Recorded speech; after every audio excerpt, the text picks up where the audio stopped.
Magandang araw po sa inyo, Sir Blair. Ganoon na rin po sa inyong mga giliw na taga-subaybay at taga-suporta. Nais ko pong ibahagi sa inyo ang kwento naming magkaibigan. Itago niyo na lamang po ako sa pangalang Migs, habang ang kaibigan ko naman pong binabae ay Violet.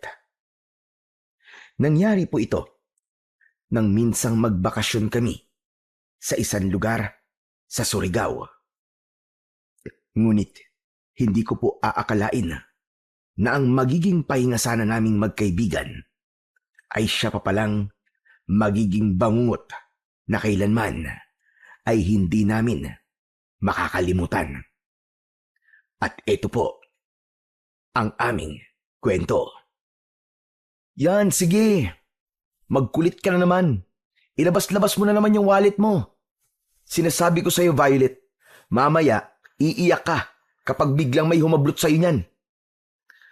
Baby Migs, hindi ko naman nilalabas-labas ng wallet ko, ano? Hinahanap ko kasi yung makeup pouch ko. Magre-retouch kasi ako, no? I see my face kanina sa mirror nung sinakyan natin. And I see, I'm so haggard na Haggard. Sobrang arte mo naman magsalita, Bereto. Excuse me, Violet hindi Vereto. Kung sa work natin, pwede mo akong tawagin ganyan. Pero since wala tayo sa work, only Violet, okay? Oo na, Violeta. Ay, sorry, Violet pala. Kau talaga pang asar ka.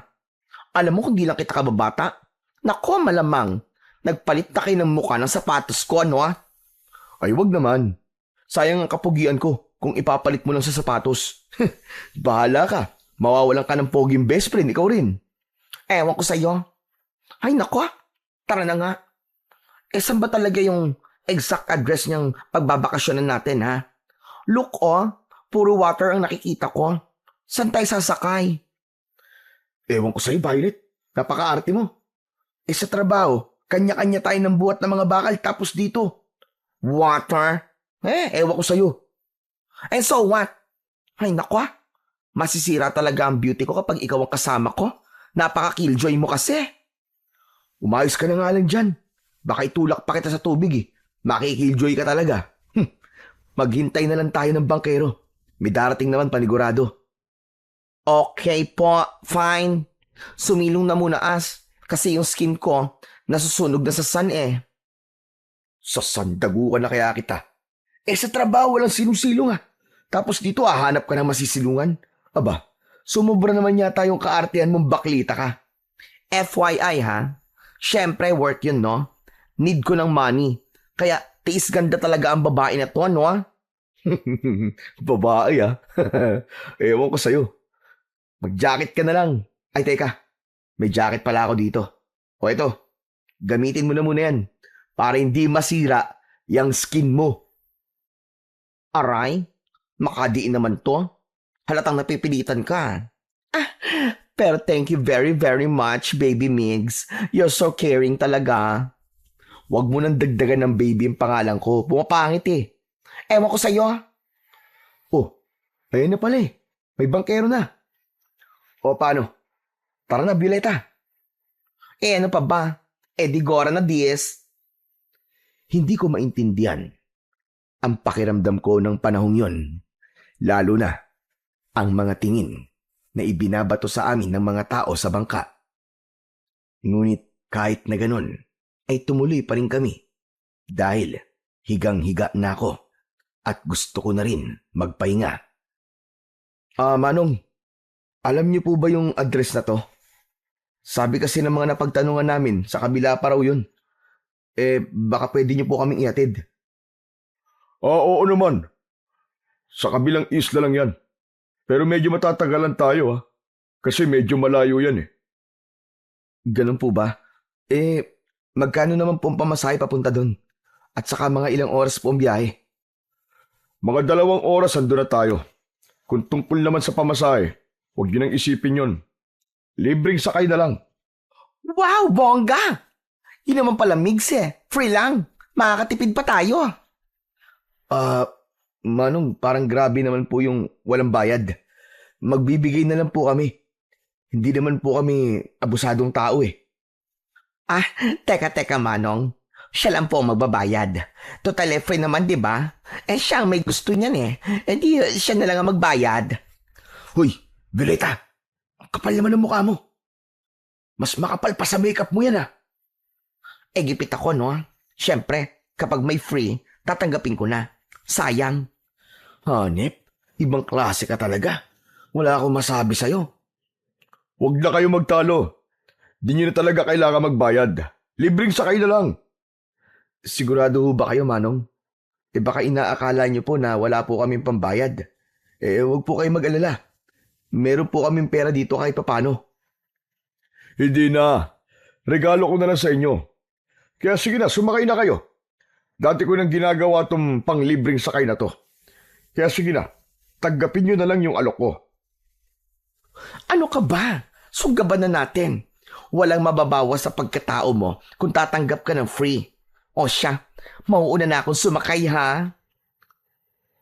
Inalalayan ni Manong ang kaibigan ko habang ako naman ay nagdadalawang isip pa rin dahil maliban sa mga tingin niya, may isang kakaibang bagay pa akong napansin sa kanya. Walang tigil kasi ang paglabas-masok ng dila niya sa tuwing nagsasalita ito habang nakatingin sa amin. Ngunit inisip ko na lamang na baka may karamdaman siya. Kaya naman, sumunod na rin akong sumakay. At hindi naman nagtagal ay nagsagwan na si Manong Bangkero. Wow! Ang bongga-bongga talaga! So beautiful ng view. Parang ako lang. Ang dami mong alam. Diyos ko, dito ka talaga naggalat. Pero pag nasa atin na lalaki ka pa sa akin Tumigil ka nga dyan. Hindi ako nagladadlad kasi marami may inggit. Start with my skin hanggang sa mala Coca-Cola ko na body, no? Coca-Cola baka mo? Saan banda dyan? Alam ko na. Yung inkan na Coca-Cola. Alam mo ikaw, kanina ka pa ha? Naaasar talaga ako sa'yo. Kukurutin ko singit mo. Ha? Bala ka na nga dyan. Biro lang naman yun. Kung naman nagtatampo ka kagad. Parang hindi ka pa nasanay sa akin. Hay nako Manong, matagal pa ba tayo para makapagpahinga na ako? Sa dami-dami kasi ng pwedeng pagbakasyonan, yung ganito pa na napakalayo. Ewan ko ba sa isa dyan? Medyo malayo pa tayo. Pero huwag kayo masyadong mainip. Makakarating din tayo kagad. Uy, huwag ka na magtampo. Ito naman O sige, ganito na lang. Gusto mo ba na makakain? Para naman habang di pa tayo nakakarating hindi ka mainip. Meron akong mga dalang pagkain in case na magutom tayo. Tapos nasa biyahe pa. Ano bang meron ka dyan? Teka, sandali lang, titignan ko. Kinalkal ko ang bag ko. Matapos nun, kinuha ko ang isang malaking chichirya at iniabot ko yon sa kanya. Wow ha? Saktong-sakto, favorite ko to. Alam ko. Kaya nga bago tayo umalis, hininda ko lamang yan. Ay nako, buti na lang talaga. O sige. I forgiveness yun na. Di ba I forgive you yun? Yun na nga gusto kong sabihin Walang basagan ng trip. Basta may forgive, ayos na yon. Sabi mo Teka, siya nga pala Manong. Totoo palang malayo, no? Pero Manong, may makina naman itong bangka mo. Bakit di mo paganahin para mapabilis tayo? Hindi na gumagana yan. Kaya nga ako nagbibigay ng libreng sakay Kasi, mas mapapatagal talaga kapag sa akin sila sumakay. Ay, ganun ba yon? Buti na lang pala. May bubong tong bangka mo, Manong. At least, di ba? Hindi may initan yung mga pasahero. Sinadya ko yan. Para naman kahit sa huling araw nila, makakapag-relax sila. Po, ano pong ibig niyo sabihin?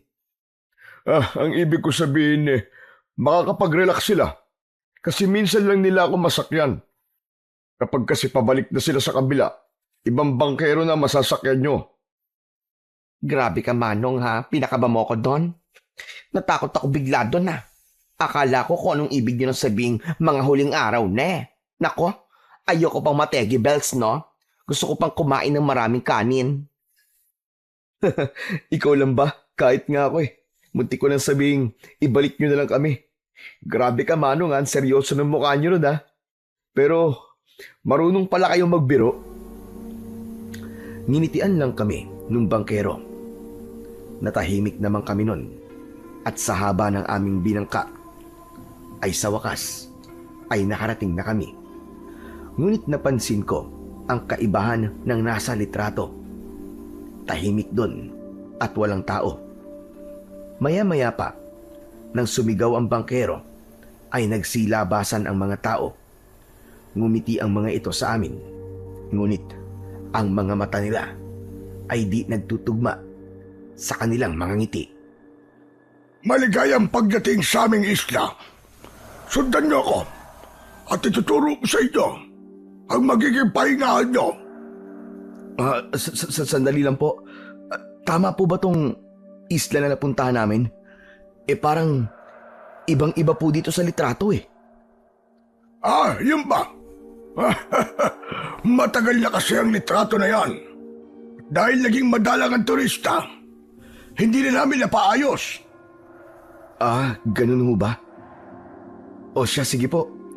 Saan po ba kami pwedeng magpahinga? Sundan niyo lang ako at ihahatid ko kayo sa inyong matutuluyan.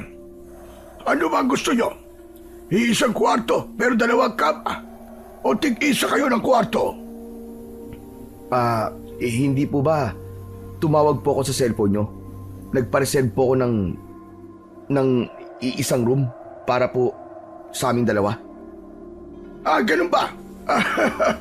Pasensya na at nakalimutan ko. Matanda na kasi ako. O sige, tayo na. Sumunod kayo sa akin.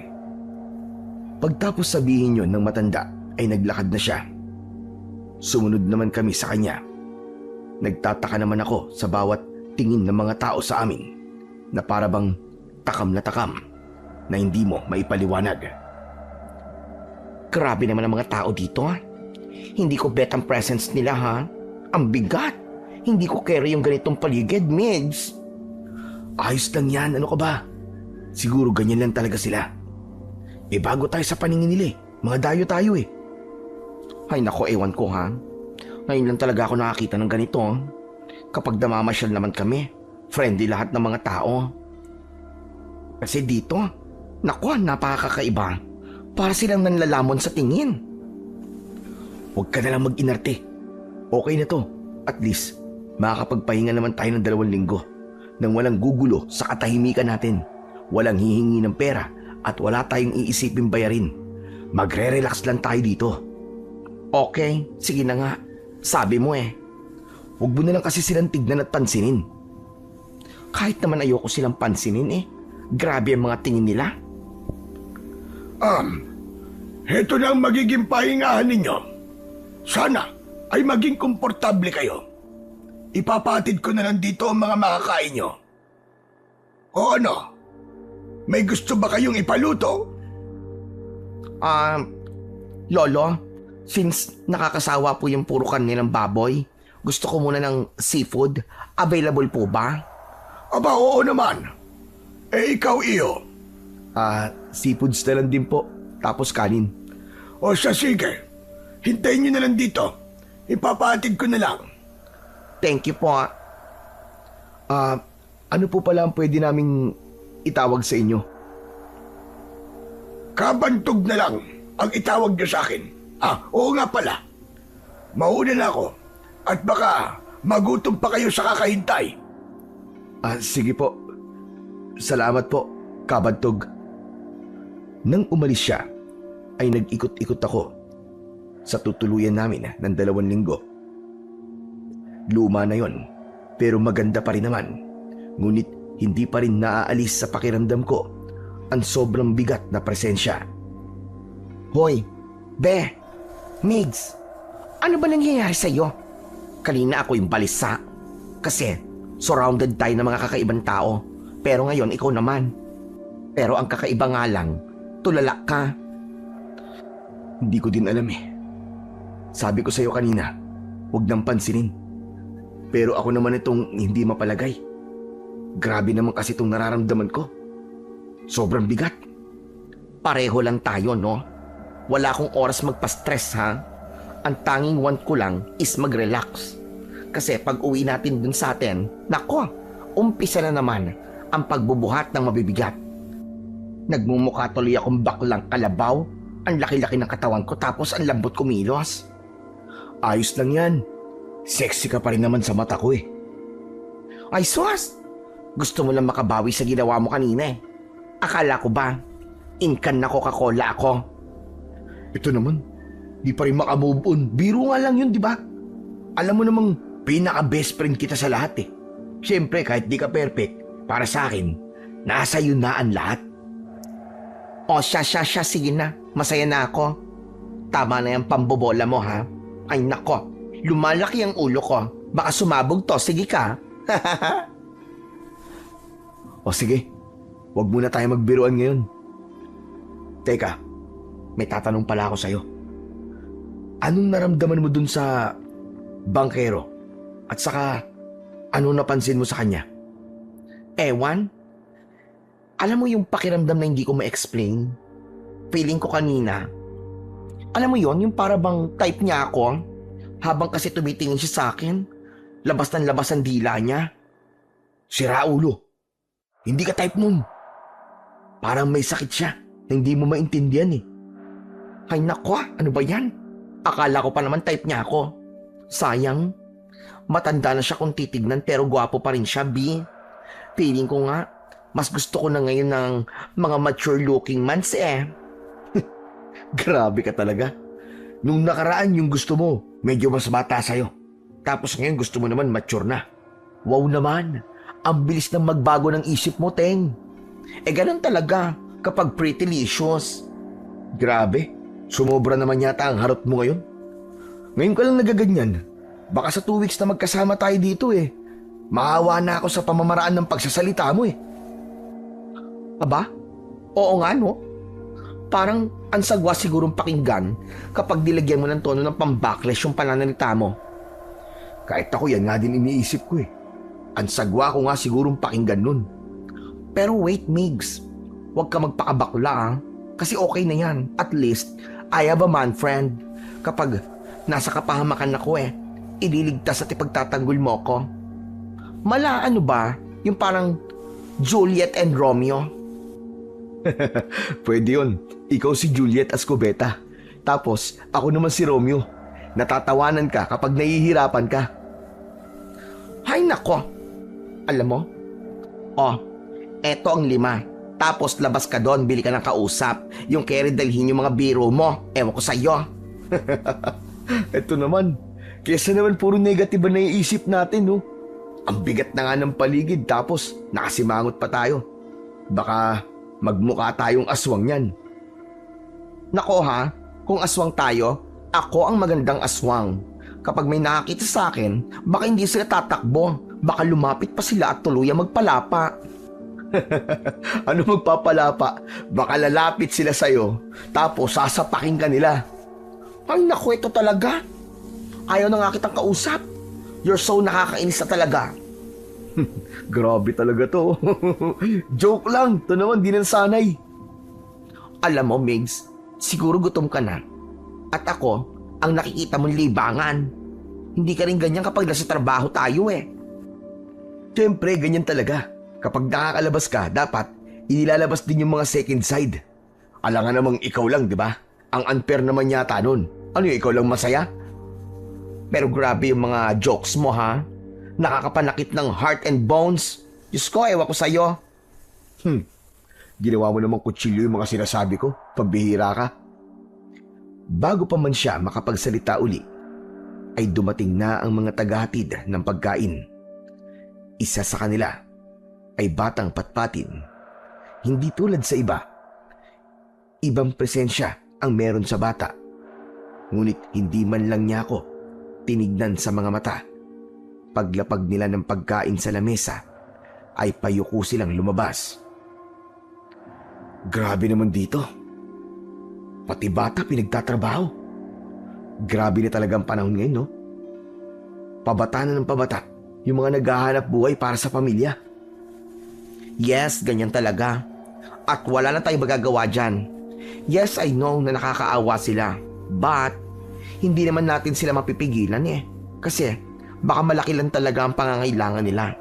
So tayo, we just need na lang na maawa at pagmasdan sila sa malayo. Ganun na lang ang magagawa natin.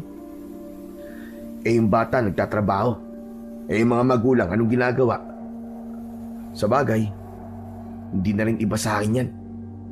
Kaya nga ako napadpad sa trabaho yun eh. Kasi bata pa lang tayo. Sumasabak na tayo sa mabibigat na trabaho. Habang ang mga magulang natin, kung hindi pa sarap sa buhay, nagsusugal. O di kaya naman mga lasinggero. Truth ka dyan, friend. Tapos, sila pa'y may ganang magalit kapag kulang ang binibigay sa kanila. Ang lala nilang tao, nanganganak para maging source of income nila. Kaya nga minsan, nakakaingit magkaroon ng higting pamilya. May tatay na naghahanap buhay, tapos yung may nanay na nag-aasikaso. Alam ba ang pakiramdam nun? Nako, kaya nga tayo naging mag-best friend, diba? Dahil pareho tayo ng sitwasyon sa pamilya natin. Buti nga, pumayag ka na iwan mga tulad nila eh. Kung hindi, baka hanggang ngayon, nakatali pa rin tayo sa mga kadena na sila ang may gawa. Buti nga nakuha ko pa ang kapatid ko eh. At hindi na tulad sa akin, nakakapag-aral siya. Sana nga makapagtapos siya eh, para hindi masayang ang pagod ko. Masipag yung kapatid mo, friend. Sure ako soon magiging successful niyan. At alam kong hindi niya sasayangin ang mga pagod mo. Magtiwala ka lang sa kanya. Okay? Sana nga, Violet. Huwag na nga nating isipin yan. Masyado na ako namumroblema eh. Nandito nga tayo, di ba? Para makapagpahinga at makapag-relax. Friend, pwede rin naman na habang nagpapahinga tayo, ilabas mo ang lahat ng nararamdaman mo, di ba? Pampagaan din ang pakiramdam yun. Ayoko na magreklamo eh. Siyempre bilang kuya at panganay sa amin, karapatan ko yun. Dahil ako may trabaho. Mali ka naman ang mindset eh. Yes, lumaki tayo ng same situation sa mga family natin. Pero sa edad natin na to, kung nagpakamagulang sila sa atin, karapatan pa din nila na gawin yung mga ginagawa natin ngayon. Dapat tayo nag-aaral pa rin. And one thing pa, friend, hindi isang pagrereklamo ang paglalabas ng sama ng loob. So go lang. Ilabas mo lahat. Isigaw mo kung gusto mo. Alam mo, diyan ako bilib sa'yo, friend eh. Hindi halata sa'yo na problemadong tao ka. Tapos kapag nagsasalita ka feeling ko, gumagaan yung bigat na meron dito sa dibdib ko. Siyempre, no? Ano pa nga ba? BFF things nga, di ba? Tayo lang nakakaintindi sa mga sarili natin, no? Siyempre, tayo lang din ang magtutulungan. So go! Tell me lang, ano ba yung kinikim mo? Wala lang. Tulad ng dati, family problem lang. Kaya nga pumayag ako sa binigay ni boss na 2 weeks vacation eh. Para makapagpahinga ang utak ko. Nakakapagod na. Sa bagay, wala naman talagang pinagbago. Hay nako, kung kailan talaga natin na magsalita sa kanila, gagawin ko talaga. Nakakapagod na din. Para tayong nagiging human robot. Ngunit bago pa man ako tumugon sa sinabi ng kaibigan ko, 3 maruruming lalaki ang nakita kong nakasilip sa bintana ng aming tinutuluyan. Nakangiti ang mga ito sa amin. Nilapitan ko sila at tinanong, ngunit hindi sila nagsalita. Tinatanong kayo ng best friend ko kung ano ang gusto nyo. Sumagot kayo. Gusto nyo ba ng pagkain? Tumango ang mga ito. Kaya naman, kinuha ni Violet ang pagkain niya at inabot.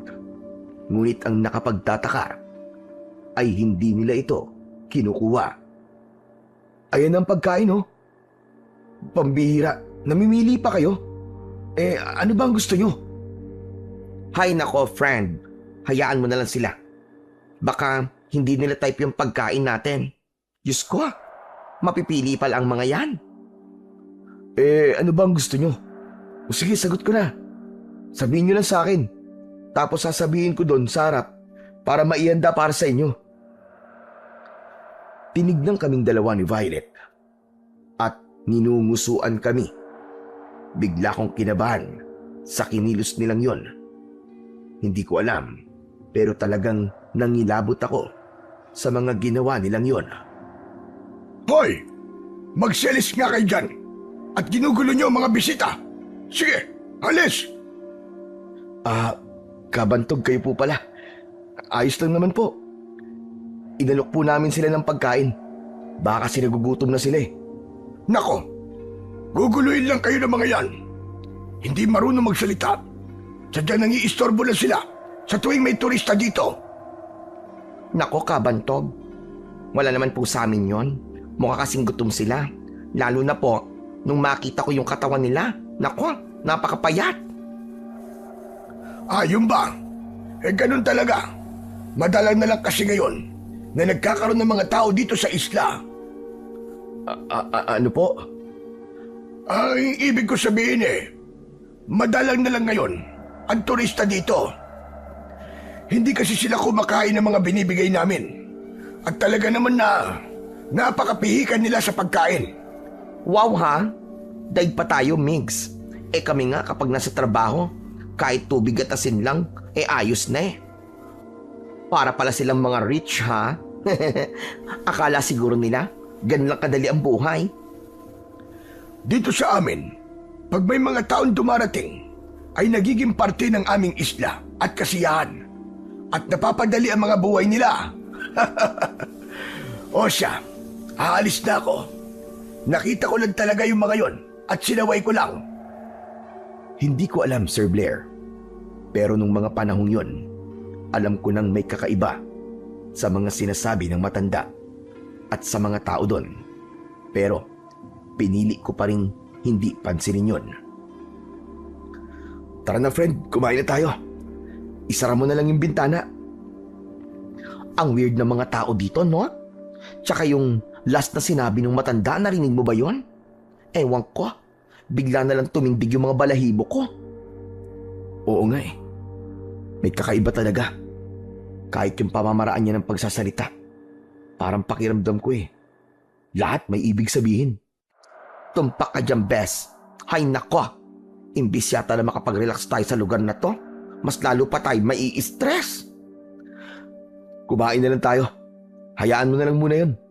Basta mamaya, ilak mo yung mga bintana ng kubo. Pati yung pinto. Sa itsura ng tatlo kanina, pakiramdam ko, wala silang gagawing mabuti. Ba't ako? Ikaw na. Ikaw yung boy sa ating dalawa eh. So ikaw ang gagawa ng mga yan. O siya, tara na, kumain na tayo para makapagpahinga na rin. Tahimik kaming kumain ng kaibigan ko. Pagkatapos nun, ay ipinakuha na namin ang mga pinagkainan namin. Padilim na rin ang mga oras na yon. Kaya nagdesisyon akong mag-half bath muna. Habang nasa sira ko ng kubong yon at naliligo, bigla na lang may bumagsak na kung ano galing sa bintana.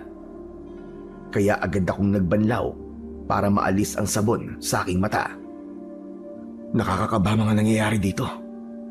Sa daming babagsakan, dito pa talaga sa loob ng CR. Hoy, friend, ano nangyari sa'yo dyan? At salita ka ng salita, may kausap ka ba? Kasi to, tignan mo. Sa loob ng banyo bumagsak. Nasaan ba? Oh my gosh! Ano yan? Patay na uwak ba yan? Oo yata. Tignan mo nga. Ay, oo nga. Uwak nga yan. Nako, kinakabahan naman ako dyan. Bakit? Ano bang meron? Diba sa probinsya natin, sabi nila, kapag may ibong itim na bumagsak or namatay, ang ibig sabihin lang daw nun, may isa or mahigit pa ang matatapos ang buhay. Diyos ko, naalala mo pa ba yung kwento sa atin ni Lolo Goryong? Yun ba yung kinikwento niya sa atin? Tungkol sa mga sinaunang aswang, yun ba? Yes, yun na nga. Kahit na anong klaseng ibon or hayop daw, ang biglang namatay o bumagsak, eh yun nga, tulad ng sinabi ko, may matitigok. Baka naman nagkataon lang yun. Sandali nga lang, magbibihis lang ako. Tapos itatapon ko to sa labas. Binitiwan ko muna ang patay na ibon sa mesa. Nagbihis ako. Matapos nun, agad kong dinampot ang ibon at lumabas. At matapos kong maitapon ang ibon sa malapit na basurahan, may mga tao kong naririnig na nag-uusap. Lumapit ako dahil sa kuryosidad. Pakilusin mo ng normal yung grupo mo, William. At baka makahala tayo mga tao. Gagawin ko po ang lahat. Siguro sasabihin ko na huwag muna silang lalabas para hindi malaman ng mga tao kung ano talaga tayo. Minsan lang magkaroon ng mga taong maloloko dito sa isla. At ibinenta ng mura sa atin ang mga baboy. Kaya dapat, hindi tayo mabuking. Opo, Kabantog. Sisiguraduhin ko rin na hindi sila makakatakas sa isla. Hindi tayo pwedeng magkamali sa pagkakataong ito. Masasayang ang mga pinaghirapan natin. Siguraduhin mo, dahil ngayon na lang tayo makakatikim ng sariwang laman at dugo ulit ng baboy. Nanlaki ang mga mata ko sa narinig kong yun. Aalis na sana ako nang bigla akong makita ng bata kanina at nakatingin sa akin ito. Inilagay niya sa tapat ng labi niya ang kanyang hintuturong daliri. Dahil sa senyas na yon, ay hindi ako gumalaw sa pwestong kinaroroonan ko. Oh, Gogo! Bakit nandyan ka? Hinihintay ko po si tatay. Puntahan mo na ang anak mo, William. Samahan mo na siya. Alam mong hindi makakatulog yan nang wala ka sa tabi niya. Sige na. Sige po, Kabantog. Mauna na po kami. Tara na, Gugo. Mauna na tayo. Bukas na lang uli. Hindi ako makapaniwala sa narinig kong yun. Kaya naman, nagmamadali akong bumalik sa aming tinutuluyan. Oh, friend! Ano nangyari sa'yo? Bakit parang putlang-putla ka yata? Para kang uminom ng sukang puro. Friend, nanganganib tayo dito. Kailangan na natin makaalis kagad. Ano bang pinagsasasabi mo? Basta, kailangan na natin makaalis kagad dito. Abay, bakit nga? Ay nako, bahala ka nga dyan. Ako, Migsa, pagod na ako. Gusto ko na magpahinga. Kung ano man yung kinatataranta mo, ipagbabukas mo na yan. Dahil kanina ko pa talaga gusto magpahinga. Ano ka ba? Totoo ang sinasabi ko. Kailangan na natin umalis dito. Dahil sigurado ako sa narinig ko. Hindi sila mga tao, friend. Kaya pala iba yung pakiramdam ko kanina pa. Ang ano nga? Kanina pa ako tanong ng tanong, no? Puro ka naman ganyan eh. Hindi pa ako diretsahin. Ang sabi ng taong nagatid sa atin dito, hindi niya daw tayo hahayaang makaalis. Tapos narinig ko pinag-uusapan nila. Madalang daw kasi silang makatikim ng sariwang dugo. Sa tingin ko, mga aswang sila, Violet. Ano ka mo? Totoo ba yan? Migsa, huwag mo akong pinagbibibiro ng ganyan. Hindi yan kaya ng beauty ko. Ngayon ka pa ba magkagaganyan? Hindi ako nagbibiro. Totoo ang sinasabi ko sa'yo. Ay nako, bahala ka dyan. Sa tingin ko, mali ang narinig mo. Basta ako, matutulog na ako. Good night. Diyos ko naman. Paano ko ba ito ipapaliwanag sa'yo? Itulog mo na lang yan, friend. Baka pagod lang yan galing sa biyahe. Wala na nga akong nagawa ng gabing yun. Hindi na rin ako nakatulog ng maayos. Kaya naman, umupo ako sa kama ko at maglilipat sana ng gamit. Ngunit nakarinig ako ng mahinang pagkatok. Sino yan? Hindi ko bubuksan ang pinto hanggat hindi ka nagsasalita. Ako po ito. Bata? Opo. Gusto ko po sana kayong makausap. Bakit at para saan? Buksan niyo po muna ang pinto bago po may makakita sa akin dito. Binuksan ko ang pinto nang sabihin niya yon. At diretso naman siya sa pagpasok at sabay upo sa isang upuan na nasa tabi ng lamesa. Ako po si Gugo. Ampon po ko ni William. yung taga-atid ng mga tao dito sa isla. Alam ko po, narinig niyo na po ang lahat kanina. Ano bang klaseng mga tao kayo? Hindi po sila mga tao. Mga aswang na abwak po sila. Anak ng putya. Kaya ba ganun na lang yung mga sinasabi nila? Ang ibig sabihin lang ba, hindi ako nagkakamali. Kami ng kaibigan ko ang magiging pagkain nila.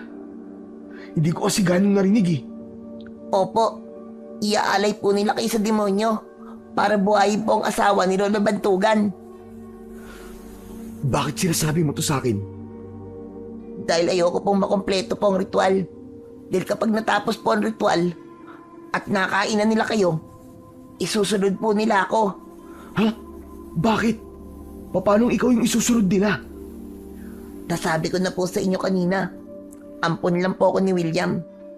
At pinalaki nila ako dahil sa darating na oras, magagamit na nila ang pagiging sariwa ng dugo ko. Eh, anong gagawin namin ngayon? Mamaya pong gabi, magiging abala sila sa paghahanda ng gagamitin para sa ritual. Tulungan niyo po ako ng kaibigan mo. Iahanda rin po natin ang magiging sasakyan niyo paalis po sa islang ito. Namin? Hindi ka sasama? Bakit hindi ka nalang sumama sa amin? Dahil kapag sumama po ako sa inyo at hindi nila kayo naging alay, sigurado nga hanap ulit sila ng mga tao. At dahil wala na po ako, hahanap din sila ng magiging kapalit ko. Sumama ka na lang sa amin. Tapos, pag nakalabas na tayo dito, hihingi tayo ng tulong sa mga pulis. Hindi niyo po ako naiintindihan eh. May ilan na sa mga pulis ngayon. Ang bayaran na lang. Nakasuot na lang sila ng uniforme. Pero hindi na bukol sa loob nila ang pagiging pulis nila. Anong ibig mo sabihin? May opisina ng pulis ang malapit lang dito. Paglabas ng isla. May dalawa doon ang binabayaran ni Bantugan para sa pananahimik. Ang proteksyon nila sa mga ginagawa nila. Hindi ko na alam. Ano ba dapat kong gawin? Ayaw kitang iwan dito, Gugo. Lalo na ngayong nalaman ko na nanganganib din palang buhay mo. Hindi kita kayang iwan dito. Eto kuya, kunin mo. Ano to? Diyos ko. Sino may gawa nito? Sila ang may gawa niyan. Paano mo nakuha ang mga litratong to? Huwag mo nang tanungin kuya. Basta, isa yan sa mga ebidensya na mga aswang sila. Hoy, ano ba yan? Ano ba ingay-ingay niyo? Natahimik kami nang biglang magising ang kaibigan ko. Lumingon ito sa amin at doon ko naisip na maniniwala na ito kung ang bata mismo ang magsasabi sa kanya. Oh, kasama pala yung bata kahapon. Ano bang meron? Ba't ang aga-aga ang ingay nyo? Violet, kailangan mo na maniwala ngayon sa akin. May ebidensya na ako. Sabihin mo bata, bilis. Teka, sandali lang muna. Maghihilamos lang ako para magising ang diwa ko. Huwag ka na magpaganda. Pakinggan mo muna yung bata. Ano ba kasi yon? Kinuha na ng kaibigan ko ang hawak kong album. Pagbukas niya pa lang dito, ay nanlaki na kagad ang mga mata niya. At nakakailang page pa lang siya, ay naitapon niya na kagad ito. Diyos ko, ano ba yan? Saan galing yan? Bakit ganyan? Anong meron? Bakit may mga dugo? Bakit may mga kumakatay ng tao? Huwag kang masyadong maingay. Sinabi ko naman sa'yo kagabi, di ba? Pero ayaw mo makinig eh. Ayaw mo maniwala eh. Inunam pa rin yung pagtulog mo. Diyos ko, totoo ba yan? Akala ko kasi kagabi nagbibiro ka lang eh. Kaya pala ganun yung mga tingin nila sa ating kahapon. Meg, sa'yo ko na dito. Baka gawin nila sa atin yung nandun dyan sa mga litrato ha. Hindi po malayong gagawin nila sa inyo yon. Dahil nandito na po kayo sa isla nila. Teka. Ba't nandito ba yung batang yan? Di ba kasama ka nila? Huwag po kayo mag-alala. Mapagkakatiwalaan niyo po ako. Bumuo na po kayo ng plano. At mamaya niyo na lang po sabihin sa akin. Nagliliwanag na po kasi. Kailangan ko na pong bumalik kung saan po ako pinagtatrabaho. Kuya, magkita po tayo mamaya. May mga pinag-usapan na ba kayo? Bakit hindi niyo sabihin sa akin? Ako na magsasabi sa'yo mamaya. Sige na, Gugo. Nang makaalis na ang bata, ay humarap naman sa akin ang kaibigan ko. Oh, ano yan? Anong klaseng tingin yan? Oo, kinakabahan na ako sa lugar na to. Pero mas pabigat ang pakiramdam ko sa batang yun. Migs, magplano na lang tayo. Nang tayo lang. Huwag na natin siyang isali. Umalis na tayo dito mamaya. Mapapahamak yung bata. Kung di natin siya isasama, ano ka ba? Paano mapapahamak? Hindi ba? Nadatnan natin siya dito. Oo nga, tama ka. Nadatnan natin siya dito. Pero biyag siya ng mga yon. Tulungan natin siya, Violet. Aalis tayo dito nang kasama siya. Ano ba galing yung album ng mga taong duguan? Doon sa bata. Diyos ko, hindi magandang nararamdaman ko dyan sa mga gusto mong gawin, ha, Migs? Oo, sabihin na natin hindi tayo nakapag-aral. Pero alam mo Lin, kung gaano kalakas ang pakiramdam ko. Bakit ba pinag-iisipan mo yung bata? Ampun lang siya ni Mang William, yung bangkero. Paano ba nag-umpisa ang lahat? Paano mo nalaman na hindi tao yung mga nandito? Kagabi, habang tinatapon ko yung patay na ibon, narinig ko yung nagpakilalang may-ari dito at saka yung nagatid sa atin. Ang sabi nila, hindi tayo dapat makaalis sa lugar na to. Hindi pa rin ako kumbinsido sa mga sinabi mo, Migs. May kakaiba kasi sa batang yun eh. Huwag ka agad magtiwala dun. Hindi pa natin siya lubos na kakilala. Pero nakikita ko sa mga mata niya na nagsasabi siya ng totoo. Naniniwala ka naman sa kasabihan na yan.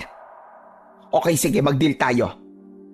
Kung tama ako na may plano yung bata na yan sa atin, hahanapan mo ko ng apam pag-uwi. At kapag natalo naman ako sa deal na to, ako ang sasagot sa kasal nyo ni Amara. O ano, deal? Ano ba naman yan, Violet? Wala tayo sa oras para magaganyan-ganyan. Buhay natin yung nasa panganib. Ano ka ba? Hindi. Deal is deal. Mag-ayos ka na ng mga gamit at may plano ako. Alam mo naman, nagaling tayong probinsya, di ba? Kaya nakahanda ako palagi, no? Dala ko palagi yung kutsilyong pilak ni Lolo. Kaya bago tayo kikilos, aalamin na muna natin lahat ng plano nila. Don't worry, may alam ako sa mga ganito. Dahil sa probinsya namin, maraming itinuro sa akin ang lolo ko nung nabubuhay pa siya. Pero paano nga yung bata? Isa siya sa mga oobserbahan natin. Huwag ka mag-alala, magiging ayos lang tayo. Batak sa trabaho mga katawan natin at kakayanin natin kahit sino pa ang mga aswang na yan. Maniwala ka sa akin. Tulad ng sinabi ng kaibigan ko, ay umayon lamang ako sa mga kilos nila. Hindi ko alam kung ano ang nasa isip niya, pero nagtiwala ako sa kanya dahil kaibigan ko siya. Huwag ka na muna maingay. Parating na yung matanda. Buksan mo yung mga bintana, dali. Basta, yung sinabi ko sa'yo, ha? Carry ko na to. Magandang umaga sa inyo. Pwede ba akong magtanong sa inyo? Ano po yon, Lolo? Nakita ko kasi na galing dito sa loob yung anak ng bangkero namin. Tinanong ko naman siya at ang sabi niya may pinalinis daw kayo. Ano po opo. Kagabi kasi, habang naliligo ko may bumagsak po sa loob ng banyo, patay po na uwak. Nagkalat po kasi yung balahibo doon. Siya po ang nakita ko naglalakad kaya sa kanya ko na lang po pinalinis. Ganun ba? Pasensya na. At sinigurado ko lang, malikot kasi ang kamay ng batang yon. Baka bigla na lang kayong mawalan ng gamit dyan. Iyon lang po talaga. Nakabantay naman po kami habang naglilinis siya. Ano naman kaya ang ginagawa ng batang yon? Napakaaga pa lang nasa labas na siya. Ay, hindi na po namin alam yon. Naghihilamos kasi ako kanina at nakita namin siya na naglalakad. Siya na po pinatawag ko kay Migs. Basta. Sa susunod kapag may gusto kayong ipalinis, ipatawag niyo ako at sa mga tauhan ko na lang ipapagawa ang mga gusto niyo. Sige po, wala pong problema. O siya, ano palang gusto niyo para sa almusal? Violet, ano bang gusto mo? Gusto po sana namin ng gulay, tapos sausawan na patis, tapos hihingi na rin po kami ng kalamansi. Sitaw at talong lang ang gulay na meron kami rito ngayon. Naku, okay na po yon. Gusto ko lang talagang kumain ng gulay. Ayoko muna ng karne. At nagsawa na kami sa amin. Ano bang luto ang gusto ninyo? Kahit pinakulo ang gulay na lang po, ayos na po sa amin yon. O sige, ipapatid ko na lang rito mamaya. O siya, mauuna na ako. Salamat po. Nang makaalis na ang matanda, tumingin sa akin ang kaibigan ko at napabilib naman niya ako dahil sa galing niya sa pag-arte. Hinintay lang namin ang ilang sandali at dumating na rin ang pagkain na hinihintay namin. Kinuha naman ng kaibigan ko ang pilak na kutsilyo sa kanyang maleta at hiniwa niya ang kalamansi gamit yon. At pinisil niya yon sa aming ulam at kanin. Anak ng... Ano yan? Bakit ganyan? Kakadiri! Ibig ba sabihin yan? Yung mga kinain natin kagabi ay may ilusyon din. Yak! Ang dami ko pa namang nakain kanin. Tapos ngayon makikita ko, puro uod na puti pala yung binigay nila sa atin. Yak! Yung gulay na binigay nila, hindi din siya tunay na gulay. Ano yan? Bituka? I guess bituka siya ng manok. And yung isa naman, lamang loob. Grabe! Bleh! Nasusuka ako, friend! Dali-dali nagpunta sa banyo ang kaibigan ko. Doon ay sinuka niyang lahat. At nakita niya na puro itim na bagay ang lumabas sa bibig niya. Ganon din ako dahil matapos niya ay nasuka rin ako dahil sa mga nalaman ko. Ayop na matandang yan. May oras din siya sa akin. Oh my gosh! Nakakain ako ng bulok na laman ng hindi ko alam. Paano yan, friend? Ano gagawin natin dyan sa mga pagkain na binigay nila sa atin? Itapon mo sa inidoro, tapos buhusan mo. Hindi ako kakain ulit ng bigay nila kahit kailan. Hindi sapat sa atin ang mga pagkain na dala ko. Anong gagawin natin? I-reserve mo muna yung mga pagkain. Kapag gutom na tayo, doon na lang natin kakainin. Tapos bukas ng gabi aalis tayo dito. Kailangan natin ng makapagnakaw ng bangka. Pero bakit bukas pa? Bakit hindi pa ngayon? Hindi ko na kaya yung ganito. Nagsisisi ako. Bakit kasi dito ko pa pinili magbakasyon eh? Buisit! Ay sos! Huwag ka nang gumanyang-ganyan dyan. Kahit naman magsisi ka, wala na tayong magagawa. Nangyari na to. Yun na nga eh, wala na tayong magagawa. Pero ayoko naman na mamatay dito, no? Excuse me, Migs. Kahit ako, ayoko ring mamatay dito. Kaya mag-isip tayo ng magandang paraan. Wala naman silang magagawa sa mga tulad nating marami pang pangarap sa buhay, ano? Gusto ko pang magka-boylet ng AFAM. Natanggap ako kung sino ako. Anak ng putya. Bakit ba kasi nasisingit mo pa yung mga paganyan-ganyan mo eh?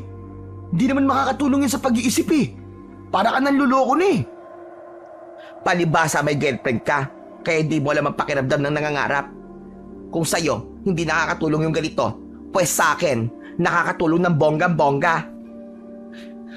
O siya, sige na. Anong gagawin natin? Wait, sandali lang, manahingi ka muna. Hindi makapag-isip ang brain cells ko kasi ang ingay-ingay mo. Kumalma ka at huwag kang mataranta. Eh sino bang hindi matataranta sa sitwasyon natin ngayon? Kapag kasi pinairan mo yan, hindi ka makakapag-isip ng maayos. Ano ka ba?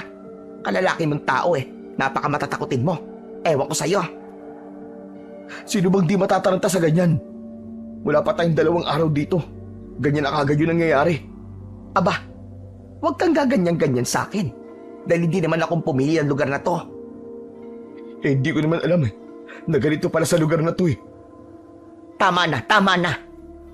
Kung magiging ganito tayo hanggang mamaya, I'm sure hindi tayo makakapag-isip ng paraan para makalaya sa lugar na to. Oh, heto.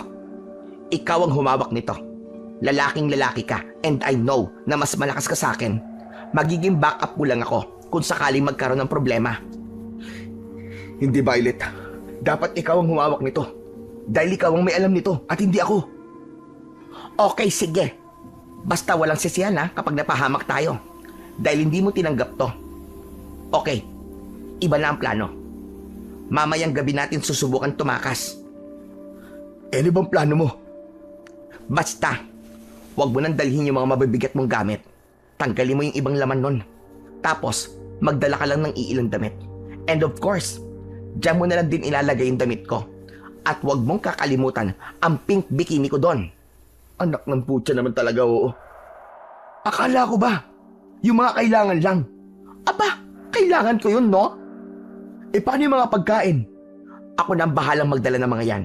Basta yung mga damit, ikaw na ang magbitbit, okay?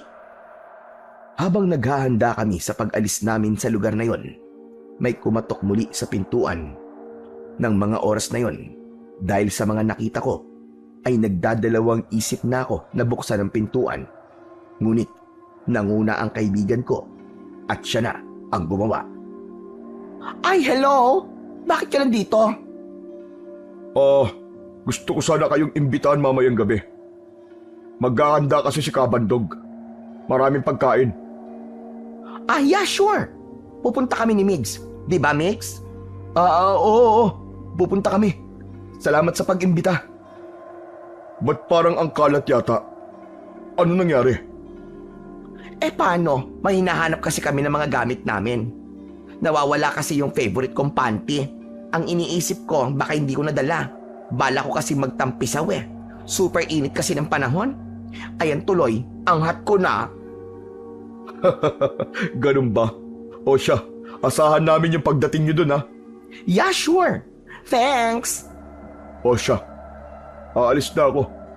Baka kasi may mga pasahero papunta rito para makalibreng sakay din sila. Sige po. Salamat po, Mang William. Alam mo, Migs, sayang siya, no? Ano? Paano sayang? Ang gwapo sana niya, no? Ang macho pa. Kaso aswang Baliw ka talaga. Pati aswang pinagdanasaan mo pa. Hoy, FYI, hindi ko siya type, no? Sinabi ko lang naman yung nakikita ko. Sus, dumali ka na naman. Tsaka na nga yung mga ganyan-ganyan. Ano nang gagawin natin ngayon? Pupunta ba tayo? Oo, pero always think this, okay? Huwag kang kakain ng pagkain nila at huwag kang iinom ng tubig nila. Baka patibong to. Laruin lang natin. Sigurado kong iniisip nila na maluloko nila ang baklang dragon na tulad ko. Pwes, hinding-hindi mangyayari yon. Mabilis lumipas ang mga oras ng mga panahon na sumapit ng muli ang gabi sa amin sa lugar na yon. Lalo pang pinaghandaan ng kaibigan ko ang lahat. Nagbulsa siya ng mga tinidor na nandoon sa tinutuluyan namin at ikinabit na ang patalim sa hita na natatakpan ng kanyang puting dress habang ako ay hindi na tumigil ang pagkabog ng dibdib ko. Oh, ano pang ginagawa mo? Isuot mo na yung bag, Migs. Sa tingin ko, nag-uumpisa na ang pagdiriwang nila. Di ko yata kaya to, friend. Nanginginig sa takot yung katawan ko. Kapag nagpatalo ka sa takot, matitigok tayo dito. Hindi mo na makikita kahit kailan ang nanay mo sugarol at ang tatay mo lasinggero at yung kapatid mo na masipag. At isa pa, hindi mo na makikita ang darling mo si Amara. O ano, gusto mo ba yun? Huwag mo naman akong tanungin ng ganyan. Takot na nga ako Dinadagdagan mo pa. Kaya nga, labanan mo ang takot mo at kumilos na tayo. Una, sige na. Tara na. Okay, let's go. Para makauwi na tayo. At para sa apam ko Siraulo ka talaga kahit kailan. Alam mo ikaw, kung di mo kayang suportahan bilang kaibigan mo, mag-break na tayo as a best friend. Ito naman biro lang Oo nga pala. Hindi ba sila magtataka kung ganito tayo? Na ano? Na may dala tayong bag.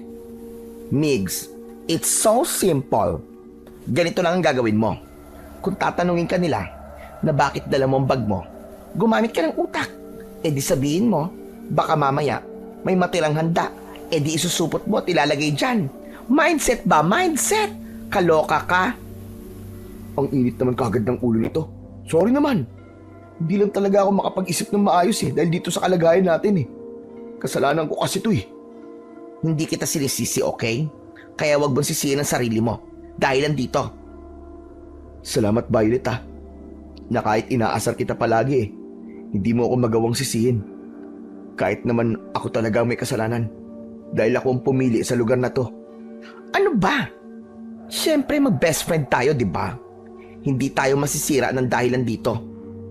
I know naman na buhay natin yung nakasalalay if ever na hindi tayo makatakas. Hindi lang naman ako yung mamamatay, di ba? Kasi kasama ka. Eh di forever na as best friends tayong dalawa. O di ba, bongga? Si Raulo. Hindi ko alam kung matutuwa ako sa sinasabi mo o maaasar eh. Ito naman, joke lang. Tulad nga ng sinabi ko sa'yo, gusto ko pang makakilala ng AFAM. Natatanggap sa akin kung ano ako bilang isang reyna. Kaya dumating tayo dito ng buo at buhay, uuwi din tayo ng kumpleto. Gamit lang ang maiiwan natin. Pero hindi yung mga kaluluwa natin, no? Kaya let's go na. Gumagana na yung oras. Dali! Lumabas na kami sa aming tinutuluyan at nagpunta sa mga nag-iingay. Nadatnan namin doon na may bonfire. Maraming taong nag-iinuman at may mga sumasayaw rin paikot sa malaking apoy. Buti na lang at nakarating kayo. Si William ba nagsabi sa inyo? Opo, nagpunta po siya doon kanina eh. Ang sabi niya po may konting handaan at kasiyahan nga daw po. Oo. Inutusan ko siya kanina. Pero sandali. Bakit may mga suot kayong bag? Dito lang naman kayo pupunta. Ha? Kasi baka mamaya po may ipapabalot pong pagkain. Tapos yun, nilalagay na rin namin sa bag. Tapos, doon na lang po namin kakainin. Pwede naman. Nandiyan nyo na lang kainin. Bakit kailangan nyo pandalin doon? Iyon po kasi ang gusto namin May magagawa po ba kayo? Oo nga naman. Wala nga akong magagawa. O siya, sige na. Umupo na kayo. Salamat po, Lolo.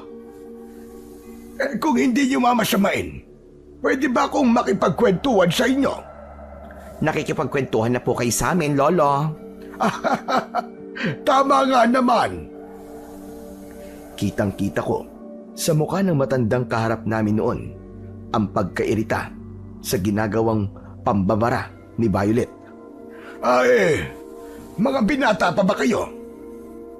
Siya po hindi na, kasi may nobya na po siya. Ako po, dalaga pa, hindi po binata. Kita niyo naman po, nakadress ako, di ba? Oo nga pala. Teka, may anak na ba kayo? Ng nobya mo, iyo? Naku, wala pa po. May respeto po ako sa nobya ko. At kahit kailan po, hindi ko po naisip na pilitin siya na gawin yung mga bagay na ginagawa po ng mas matatanda po sa amin.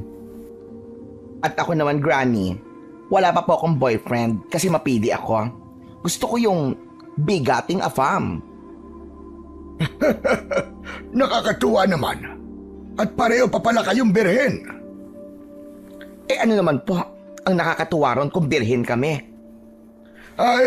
Yun lang naman ang naiisip ko. Nakakatuwang malaman na ganun. Yun lang po ba talaga? Or may ibig sabihin po yung mga sinasabi po ninyo? Wala. Ano ba kayo? Nako, Granny huwag niyo sabihin type nyo kami. Nako, hindi po tayo talo. Hindi ako mahihilig sa mga gurang. Siya naman, hindi mahilig sa mga matatandang bakla. Huy, ano ka ba? Masyado ka namang assuming. Nakakatuwa talaga kayo. Huwag kayong mag-alala. Hindi rin ako mahilig sa babaeng may lawit. Sadyang tinatanong ko lang. Lo, pagpasensyaan niyo na po ang kaibigan ko Hindi pa po nakakainom yan. Pero baliw na po talaga. Sabayan nyo na lang po ang ugali ko. Gusto ko po kasi happy lang palagi. Huwag kayong mag-alala. Natutuwa naman ako at may mga tulad niyo pa palang patatawanin ako. Ano ba kayo? Okay lang po. Basta happy-happy lang. Okay, inom na lang tayo. Cheers mo, Manong! Huy, Violet! Di ba sabi mo huwag iinom o kakain? Ano ba yung ginagawa mo? Manahimik ka dyan. Di ba sabi ko, umarte ka ng normal. Hindi ko naman ito iinumin Basta magtiwala ka lang sa akin. Dahil sa mga sinabi niyang yun, ay sumabay na lang ako. Nang makita namin na iniinom na ng matanda ang alak na nasa baso niya. Nakita ko naman na pasimpleng itinapon ni Violet ang alak niya. Kaya naman, ganun rin ang ginawa ko. Wow ha? Imported po ba tong alak nyo? Oo naman. Dahil dito lang sa amin ang meron yan. Walang ganyan sa iba. Maniwala kayo sa akin. Kaya nga po, kakaiba po ang lasa eh. Hindi po katulad ng mga alak na puti na iniinom namin dun sa amin. Sulitin nyo na yan. Dahil uling pagkakataon nyo na para makainom ng alak na yan. Po? Ano pong sabi nyo? Ang sabi ko, ngayon nyo na lamang maiinom yan. Dahil wala na kaming stock ng ganyan dito. Ah, ganun ho ba? Akala ko po kasi may iba pa po kayong ibig sabihin. Ikaw talaga, wala akong ibig sabihin. Yun lang talaga yung gusto kong sabihin sa inyo. Ramdam ko ng mga panahon na yon na sinasadya na talaga ng kaibigan ko ang pagsasalita ng ganon. Hindi ko naman alam ang mga plano niya. Kaya naman, lahat ng kilos niya ay sinasabayan ko na lang. Mabilis namang natapos ang kasiyahang yon. Pagkatapos, napagpasyahan naming dalawa na magpatuloy na sa hakbang na gusto niyang mangyari. Tulog na ba talaga yung matanda? Sa tingin ko, oo. Tulog na rin yung iba. Nalasing na. Totoo yatang alak yung ininom nila. Teka, ano bang gagawin natin? Hahanap tayo ng bangka. Pero teka, paano si Gugo? Paano yung bata? Hindi naman siguro masama kung iisipin muna natin ang mga sarili natin, di ba? Kapag nagising yung mga yan at naabutan nila tayo, sigurado akong magiging hapunan nila tayo. Pero, mapapahamak siya kapag iniwan natin siya. Ay nako, bahala ka. Sinabi ko naman sa'yo na hindi magandang nararamdaman ko sa batang yon. Kapag nakagulo yan sa plano natin, Migs, hindi mo ako masisisi kung ikaw rin ang sisisihin ko. Subukan lang natin, friend. Bata lang siya eh. Kung sakaling tulad siya ng mga yan, kakayanin naman natin siya. Sana, Migs, tama yung desisyon mo, ha? Sige na, hanapin na natin yung bata. Basta, pinapaalalahanan na kita. May bagay sa sarili ko ng mga oras na yon na ayaw na rin sanang ituloy ang pagtulong sa bata. Pero, hindi ko maalis-alis sa puso ko ang awa dahil iniisip ko na kung ang kapatid ko ang nasa lagay niya ay siguradong gagawin ko rin ang parehong bagay na yon. Ano ba yan? Kanina pa tayo naghahanap, Migs, pero hindi pa rin natin nakikita yung bata. Siguradong sa mga oras na to ay gising na yung matanda at yung mga kasama niya. Ay nako, nasisira na yung foundation ko dahil sa stress, ha? Wait lang naman. Di ko talaga kayang pabayaan yung bata eh. Ay, ewan ko sa'yo. Basta ako, pareho pa rin ang sagot ko. Ayoko pa rin sa batang yan. May something sa kanya eh. Sa pamamaraan niyang tumingin. Tapos, hindi mo ba napansin? Napaka-mature niyang magsalita at mag-isip. Nakikita mo naman siguro, di ba? Bata pa siya. Pero siguro dahil sa matatanda yung mga nakakasama niya, kaya na-adapt niya yung mga bagay na yun. Ay, basta. Hindi pa rin ako kumbinsido. Eh, nasaan na ba yung batang yon? Bakit niyo po ako hinahanap? Ay, anak ng nanay mo. Diyos ko naman, bata ka. Mapapatay mo ako sa gulat eh. Bakit niyo nga po ako hinahanap? Aalis na tayo dito. O ano? Nakahanda na ba yung bangka na sinabi mo? Opo, nakahanda na po.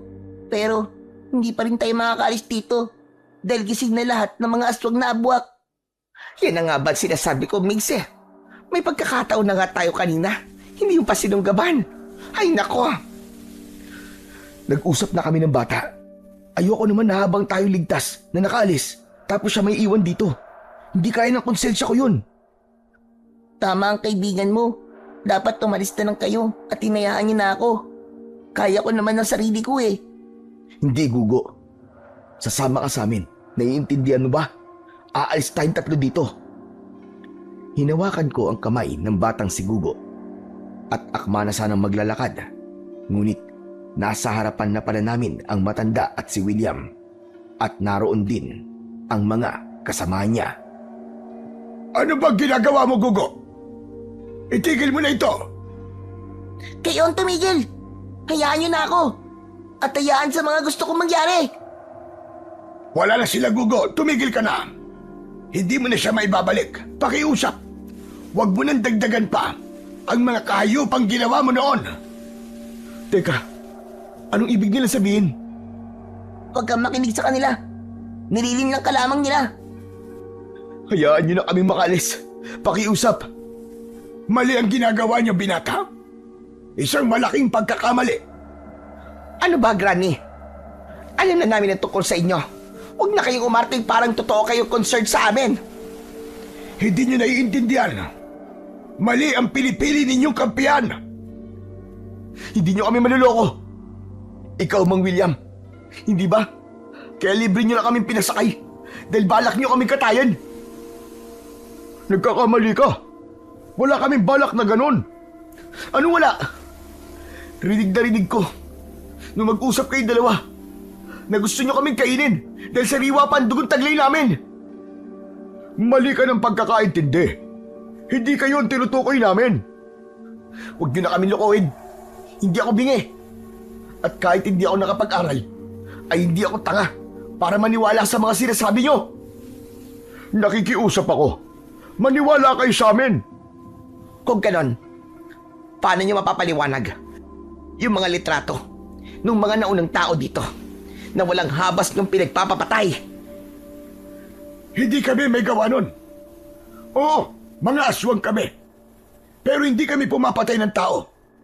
Dahil ang gusto lang namin ay ang tahimik na buhay. Sinungaling. At ako ang saksi sa lahat. Kaya huwag niyo na silang linlangin pa. Ano ba, Gugo? Ikaw ang nanlilinlang sa kanila. Ikaw ang may masamang balak sa dalawang taong yan. Huwag niyo nang ipasa sa bata ang mga kahayupan niyo. Bata lang siya at hindi niya kayang gawin ang mga sinasabi niyo. Nagkakamali kayo. Sinungaling ang batang yan. Maniwala kayo. Kung ayaw ninyong matulad sa mga taong pinatay niya, ay huwag niyo na siyang paniwalaan.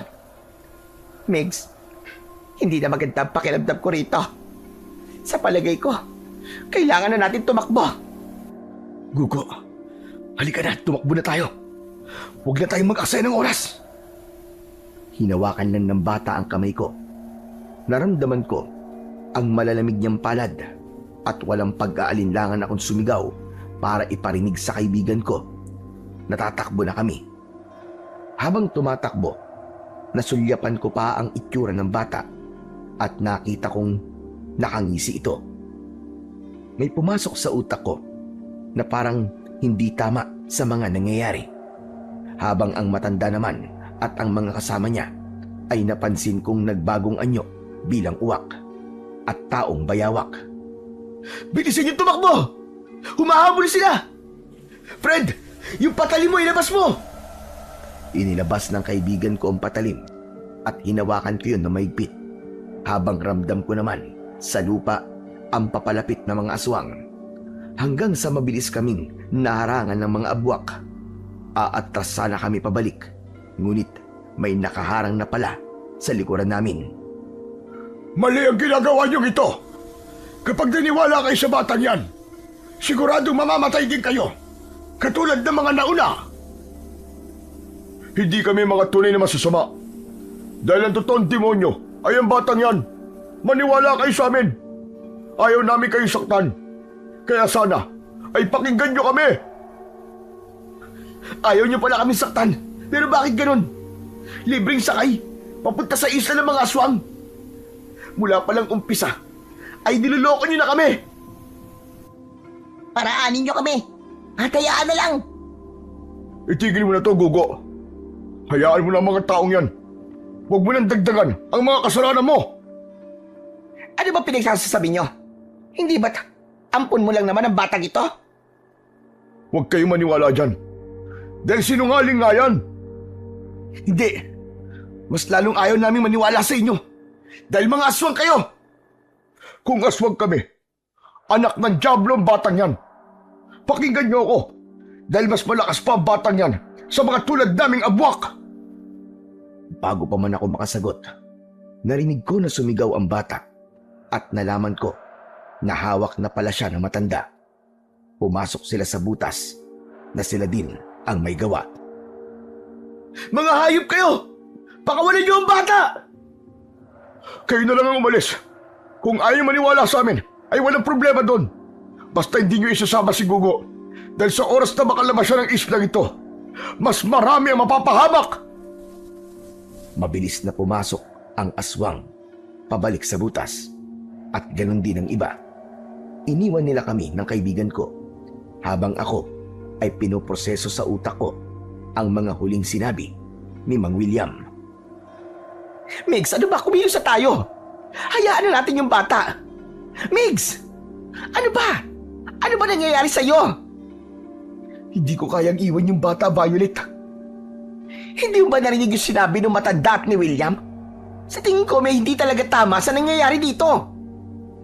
Kahit ano pa sabihin mo, Violet, yung bata nasa panganib. At dahil alam ko may mangyayaring hindi maganda sa kanya, isasama ko pa rin siya. Anak ng putya naman. Ano ba nangyayari sa'yo, Migs? Bakit pa ganyan ka? Bakit pa nagpapakatanga ka? Kung totoo ang sinasabi ng batang yun, dapat kanina, nung may pagkakataon ng mga abwak na yon, nakatayin tayo. Dapat ginawa nila. Pero hindi nila ginawa. Sa tingin ko, hindi talaga yung matanda at yung mga kasama niya ang tunay na kalaban dito. Ikaw nga ang dapat tanungin ko eh. Ano ba nangyayari sa'yo? Hindi ka ba naaawa sa bata? Paano ko mapahamak siya? Hindi ka ba kakainin ng konsensya mo? Sige nga! Aba, Migs, huwag kang ganyan kung magsalita. Sige, kung sabihin kong hindi ako makakaramdam ng awa, anong gagawin mo? Grabe ka naman, Violet. Hindi mo na lang inisip na kawawa yung bata kapag pinatay siya ng mga hayop na yun. Pero kung tayo naman ang mapapahamak dahil dyan sa ginagawa mo, sige nga. Hindi tayo mapapahamak kung nag-iisip ka lang sana.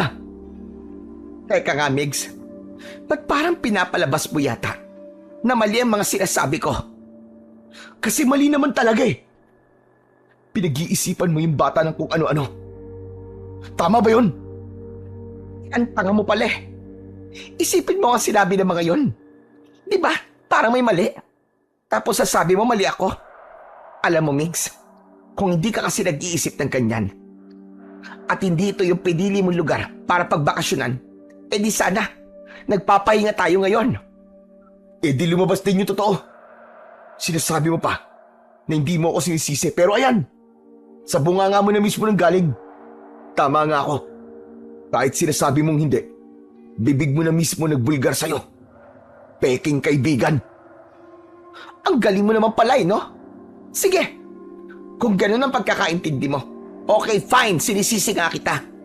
Eh kasi, kung hindi naman matigas ang ulo mo, kanina pa sana tayo nakaalis dito, pero ano to? Ano nangyayari sa atin ngayon? Napakawalang puso mo naman. Kung hahayaan mo lang yung bata sa mga halimaw. Ang kulit mo naman talaga, Migs. Bakit pa hindi ka makinig sa akin? Hindi ordinaryo ang batang yon, naiintindihan mo ba? Hindi siya ordinaryong bata. Alam mo, kung gusto mo umalis, umalis ka na. Hindi ko naman kailangan ng tulong mo eh. Sige, alis na! Umalis ka na mag-isa. Basta hindi ako aalis dito hanggat hindi ko nakakasama yung bata.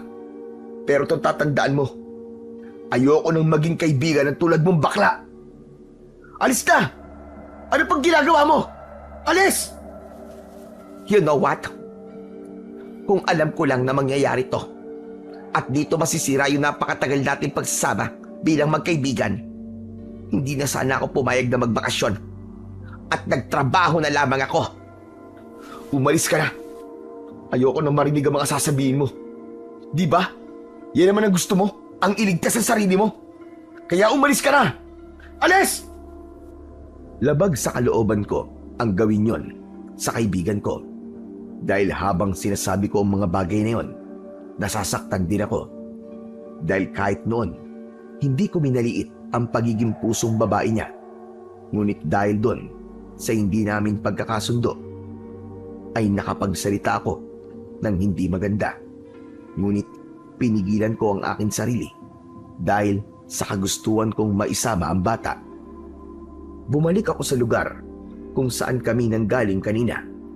Naglakad ako hanggang sa narinig ko ang malalakas na sigaw. Hindi yun galing sa bata dahil boses yun ng matanda at ni William. Kaya naman, mabilis akong tumakbo papunta sa kinaroroonan nila. Hayop kayo! Paano nyo nagawa magtaksil sa amin? Sikreto na pala kayong umaanib kay Gugo! Dahil mga hangal kayo. Kung pinabayaan nyo na lang sana akong kunin ang 2 taong yon, nasasagawa ko na sana ngayon ng ritual sa muling pagbuhay sa lola ko. Hindi mo naman kailangan gawin yan, Gugo. Kailangan ba na kapag aswang ay magiging masama na tayo palagi? Nananahimik na ang kaluluwa ng lola mo. Huwag mo na siyang guluhin pa. Ayoko! Dahil hindi ko maaatim na mabuhay na wala siya, na hindi ko mararanasan ang mga kain ng laman ng tao. At dahil nawala na siya, ay itinigil niyo na ang pagpatay. Hindi ko na tuloy magawa ang pagganti sa mga tao. Para saan pa, Gugo? Mabuhay na lang tayo ng katulad sa mga tao. Ayoko na ng ganito. Ayoko nang pumatay. Dinala ko sila rito.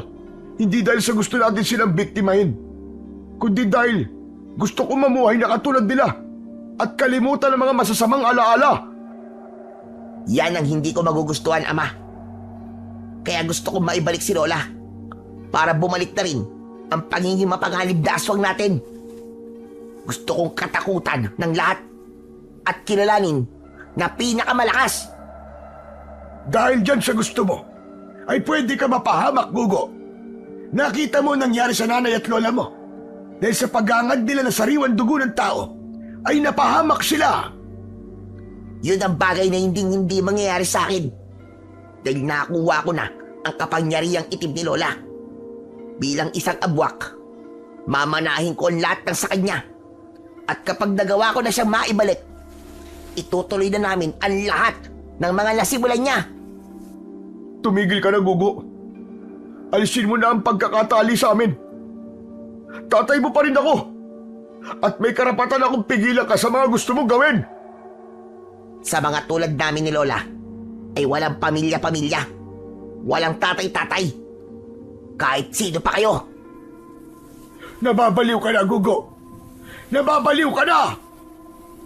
Dahil sa mga narinig ko, doon ko napagtanto ang lahat ng mga mali ko. Tama nga ang kaibigan ko, at sa mga oras na yon ay nagsisi ako dahil sa pagkakamali ko ay napagsalitaan ko pa siya ng masama. Tatakbo sana ako para makaalis, ngunit may isa sa mga kasamahan niya ang nakakita sa akin. At dahil sa natulala ako, ay madali lamang nila akong nadakip. Anong ginawa mo? Ba't di kayo nakinig sa amin? Dinala mo lang sa kapahamakan ng sarili mo! Wala na kayong magagawa ngayon. Dahil siya na mismo ang lumapit. At ikaw, nasa na ang kaibigan mo? Hayop ka, Gugo. Nang dahil sa'yo napagsalitaan ko ng di maganda ang kaibigan ko. Ikaw palang tunay na masama. Ang sabi ko, nasa na ang kaibigan mo? Wala na siya. Umalis na siya. Hindi mo pagtatagumpayan ang mga binabalak mo. Mga kasama, kumalat kayo at hanapin niyo ang kasama niya. Wag! Wag pakiusap, Gugo. Ako na lang. Wag na ang kaibigan ko. Nandito na ako kaya ako na lang. Wag na yung kaibigan ko, pakiusap. Itali niyo na yan sa mahabang lamesa. Huwag niyong hayaang makawala. Ngayon, nararamdaman ko na ang tagumpay. Nagbubunga na rin ang 2 taong kong pagpaplano. Pakiusap, wag ang kaibigan ko. Wag ang kaibigan ko, ako na lang. Naghalo na ang luha ko at ang laway dahil sa napakaraming luwang bumubuhos sa aking mga mata. Nang marinig ko na pati ang kaibigan ko ay hahanapin at papatayin. Kung nakinig ka lang sana iyo at naniwala sa mga sinasabi namin kanina, hindi ka ahantong sa ganito. Bakit ba kasi kayong mga tao ay napakahirap paintindihin? Patawad po. Patawad po talaga. Hindi ko sinasadya, hindi ko naman alam eh. Wala nang magagawa ang paghingi mo ng tawad iyo. Dahil buo na ang desisyon ng apo ko. Papatay siya para makabuhay ng patay. Tunay na ibinigay niya na sa demonyo ang kaluluwa niya. Wala na kayong magagawa. Hindi namin gusto ang ginagawa niya. Dahil akala namin, hindi na siya pumapatay ng tao. Kaya't nag-umpisa na kaming muli sa pag-iimbita ng mga tao dito sa isla. Hindi ito mga tunay naming anyo. Dahil mas matanda na kami kaysa sa inyong inaakala. May mga kapangyarihang itim lamang kami. Kaya matagal ang pagtanda ng aming mga itsura. Si Gugo ay hindi na bata kung ikukumpara sa pangkaraniwang tao. Patawarin niyo ako. Dahil ako nagdala sa inyo sa lugar na ito. Hindi ko naman akalain na ganito pala sasapitin ninyo sa kamay ng anak ko. Kasalanan ko. Kasalanan ko at wala kayong kinalaman doon. Naiintindihan ko na po ngayon ang mga gusto niyong mangyari. Kaya patawad. Dahil di ko kayo pinakinggan at pinaniwalaan. Natahimik kaming lahat ng mga sandaling yon, habang ako ay labis nang nag-aalala para sa kaibigan ko. Pinagdasal ko na nakaalis na siya para hindi na siya madamay pa. Habang ako ng mga oras na yon ay wala pa rin tigil sa pag-iyak hanggang sa nakatulog na ako. Hindi ko na alam kung ano ang mga sumunod na nangyari dahil nagising na lamang ako sa sikat ng araw na tumatama sa mukha ko. Teka. Buhay ako. Buhay pa ako. Oo, buhay ka pa iyo. Dahil mamayang gabi pa nila isasagawa ang pagre-ritual. Dahil hanggang ngayon, hindi pa rin nila nakikita ang kaibigan mo. Diyos ko. Salamat. Mabuti naman kung ganun. Isa sa amin ang papatayin niya kung hindi niya makikita ang kaibigan mo. Ayos lang yon. Kung may papatayin siya sa amin dalawa, sisiguraduhin kong ako na lang. Matanda na rin ako. Dahil kung bubuhayin niya muli ang asawa ko, mas gugustuhin ko pang mawala. Dahil hindi ko kayang makita ang kanilang magiging kasamaan pag nagkataon. Ang sama ni Gugo. Napakasama niya. Pero teka, may paraan pa po ba para makatakas po tayo sa islang to? Hindi ko alam, pero pwede natin subukan. Nagtulungan ang dalawa sa tabi ko na matanggal ang kanilang mga tali. Ilang beses nila yung sinubukan hanggang sa naalis na nila yon. Hanggang sa ako na lang ang inaalisan nila ng tali. At naalala ko ang patalim kanina na galing sa kaibigan ko na nawala sa isip ko. Nailigay ko yon sa bag ko at sinabi ko sa kanila na kunin nila ang bagay na yon. Ah! Hindi naman mahahawakan ang patalim na to, binata. Sagrado to. At sa tingin ko ay may basbas. Saan galing ang patalim na ito, binata? Sa kaibigan ko po yan. Galing po yan sa kamag-anak niyang albularyo. Buti naman at dala niyo ito. Ang sabi po ng kaibigan ko sa akin ay dala po niya talaga yan kahit saan. At lagi po siyang handa sa tuwing lalayo siya sa probinsya namin. Napakatalino ng kaibigan mo, binata. Dahil naisip niya pang gawin ang bagay na ito. Tama na huyang kabantog.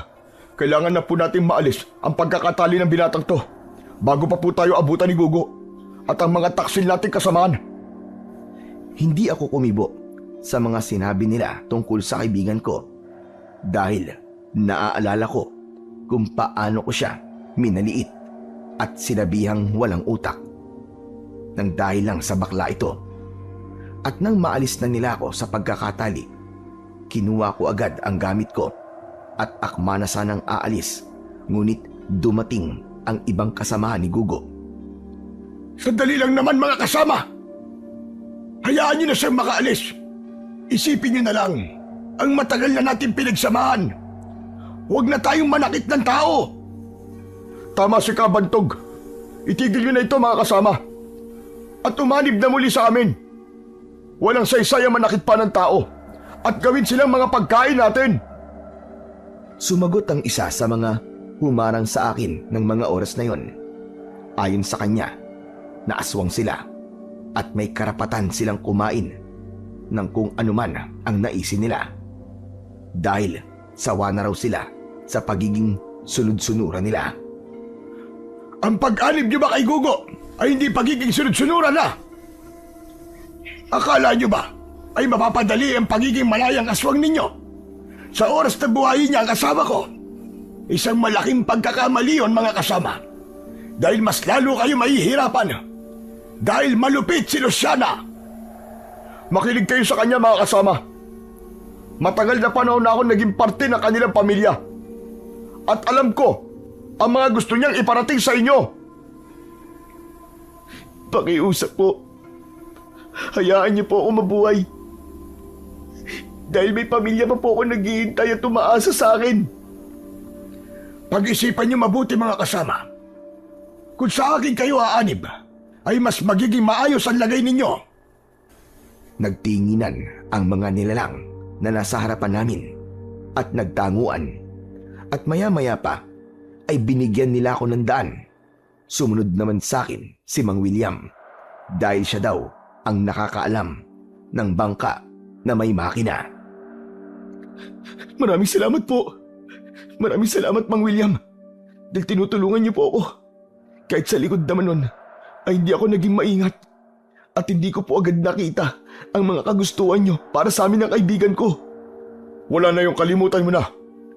Gusto ko lang talaga na matapos ng pagiging masamang abwak ng angkan ko. Ayaw na naming tumikim ng tao dahil gusto naming mabuhay na lang ng tahimik. Maraming salamat po talaga, Mang William. Salamat po. Hindi pa man kami sobrang nakakalayo ng oras na yon. Narinig ko na ang matandang abwak na sumisigaw. Halata dito na nahihirapan siya. Dahil doon, napakapit ako ng mahigpit sa aking damit. Mukhang alam na ng anak ko ang pagtakas natin. Sigurado ako sa mga oras na ito ay pinakalat niya na ang iba pa naming mga kasama. Kailangan makaalis na bago pa man niya tayo maabutan. Bilisan natin! Sa mga panahong yon, ay wala kaming tigil sa pagtakbo sa buwanginan dahil ang tanging hangad namin ay makarating kagad sa bangka. Inabot na kami ng dilim at hindi pa din namin nakikita ang aming sasakyang bangka. Kaya naman, itinago ako ni Mang William sa isang mabatong bahagi ng kanilang isla.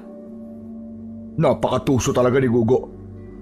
Nagawa niya pang maipatago ang lahat ng mga bangka ko. Sigurado ako na sa una pa lang ay pinaghandaan niya na to. Ano nang nangyayari sa anak ko? At nagawa niya ang bagay na to. Makakaalis din po ako dito. At kapag nangyari po yun, tatanawin ko pong isang utang na loob ang bagay na yun. Kahit hindi mo nagawin ang bagay na yun, ayos naman na. Basta't ang mahalaga ay makaalis ka. Yun lang. Ang kaibigan ko kaya, kumusta na kaya siya? Nakaalis na kaya siya ng isla? Sana naman ay maayos na ang lagay niya ngayon. Ramdam ko na hindi napahamak ang kaibigan mo. Bukas tayo kikilos at mahina nun ang kapangyarihang taglay ni Gugo. Nangangako ko, dahil ako nagdala sa'yo dito, sisiguraduhin kong maibabalik kita ng ligtas sa kabilang isla. Sa mga oras na yon, hindi ko napigilan ang mayakap ang nilalang na nasa harap ko. Dahil ramdam ko ang pagiging mabuting tatay niya. Dahil ayaw niyang makasakit ang anak niya. Isang bagay na hindi ko naramdaman sa tatay ko. Dahil nga, lasinggero ito. Oh, bakit ka umiiyak? Tumahang ka na. Lalaki ka, iho. At dapat, lakasan mo ang loob mo. Hindi ko lang po talaga maintindihan eh. Napakabuti niyo po pala. Nagsisisi po ako na pinag-isipan ko po kayo na masama.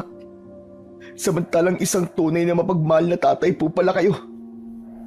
Kung ako ang tatanungin, ay ayoko ang pagiging aswang ko. Gusto kong mamuhay at magkaroon talaga ng tahanang hindi magulo. Hindi dahil sa hidwaan ng mga tao at mga katulad namin, ay napili akong magpakasal sa anak ni Kabantog. Isang bagay na pinagsisiyan ko dahil sa gulo na nangyayari ngayon. Kung ganon, pinagsisiyan mo rin ba na maging anak mo ako? Gugo, anak! Nagulat kami dahil sa narinig namin. Nasa likuran na pala namin ang kanyang anak. Hindi na ito anyong bata. Ang mukha na ito ng isang bayawak. Napakaraming kaliskis sa katawan, kulay pulang mga mata at matatalim na kuko. Sumagot ka, Ama! Pinagsisisihan mo ba na maging anak ako? Oo! Dahil napakasama mo. Hindi ako nawala ng oras para magpaalala sa'yo na dapat ay maging mabuting bata ka. Pero ano itong ginagawa mo ngayon? Pumapatay ka ng tao! Nagagawa mo lang sabihin yan dahil hindi mo minahal Sina. Dahil ang totoo, may iniibig ka noong tao. Hindi ba tama ako, Ama? Oo, tama ka. Ngunit dahil sa kasamaan ng nanay mo, ay hindi ko nagawang magmahal ng isang taong mabuti ang kalooban. Dahil pinatay niya ang taong iniibig ko. Nang dahil doon, sumiklaban laban sa mga tao at mga tulad natin. Hindi ko alam ang bagay na pinag-uusapan nila ng mga oras na yon. Nakikinig lang ako at sikretong kinukuha ang patalim ko. Hanggang sa nanahimik silang dalawa. Nakaramdam ako ng bigat hanggang sa nagbago ang anyo ni Mang William. Naging katulad din ito ng bata. Nagsagupaan ang dalawa habang ako naman ay takot na binabalak ng tumakas ng mga sandaling yon. Maya-maya pa, nakita kong palapit na sa pwesto ko ang dalawang aswang abwak na naglalaban. At nang tignan ako ni Gugo, ramdam ko na hindi maganda ang pamamaraan niya ng tingin. Hanggang sa patakbo itong nagpunta sa pwesto ko para saksakin ako gamit ang kanyang matatalas na kuko. Ngunit hinarangan naman ito ng isa pang aswang na si Mang William. Mang William!